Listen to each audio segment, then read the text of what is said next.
up in your armchair. It smells like home, I know I'm not alone, once lost at sea, but still you welcomed me home. Growing up, I would say that I was a self-proclaimed rebel, actually. I was always up for anything, always up for a good time. I just started getting into the party scene. Going out drinking, binge drinking. I started trying drugs. Partying pretty hard, actually. I just thought that was how I would find happiness, was searching and trying different things like that. And yeah, it kept building and building and building until my body couldn't take it anymore. I couldn't take it anymore.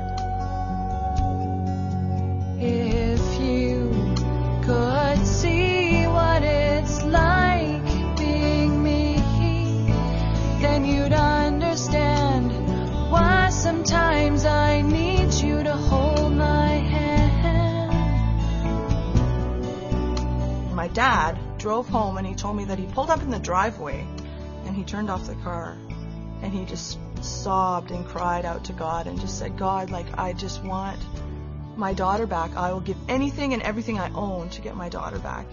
I remember watching TV and I remember watching this news program, I think it was CNN, and they were talking about this Passion of the Christ and all this controversy about it. And I was drawn to this controversy and I knew that I wanted to go and see this film. And I remember this vividly. I remember the lights dimmed and I was sitting there in my seat and the music came on that started the film, and I just knew that something was about to change. I knew that I was never going to be the same.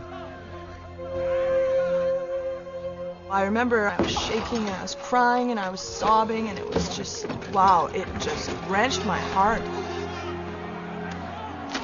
I wanted to know more about this Jesus. So I went home that night and went into my room and I got down on my knees and I prayed to God and I talked to Jesus for the first time. I took the bus down to the House of James, which is a Christian bookstore in Abbotsford. And I walked into that place and I talked to the lady and I'm like, where's the Bible section? And she pointed me over and I stood there and I looked through the Bibles for an hour and a half. Actually, the one Bible that I decided on it was called the Jesus Bible. So I knew I had the right book, so I knew he was in it. I flipped to the back and I started reading the New Testament. And I powered through the New Testament in 7 days. It was amazing. It was like I was starved for this knowledge. I just soaked it in. Once I started reading, I needed more and more. I knew that I wanted to have this relationship with Jesus. I didn't really know how to do it, so I looked it up on the internet. And I found this website called www.thelife.com. I read it and it really touched my heart, and I prayed a prayer. There was this prayer there that kind of led you through it. And that was when I began my relationship with Jesus, when I let him into my heart. Really quickly, things started changing with me. My whole attitude, the way that I spoke, suddenly I had this conscience, which was kind of a weird awakening for me because I swore that I never had a conscience ever. And I was very aware of things that I was doing wrong. And my parents definitely took notice, and they were trying to figure out, whoa, what happened with Christina? What's going on with her? I no longer have this emptiness inside of me. I feel whole and I feel complete, and for the first time in my life I feel joy, which I never thought was actually possible to feel.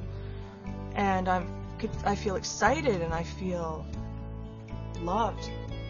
I'm loved unconditionally, and that I have someone that's going to be there no matter what happens. I'm going to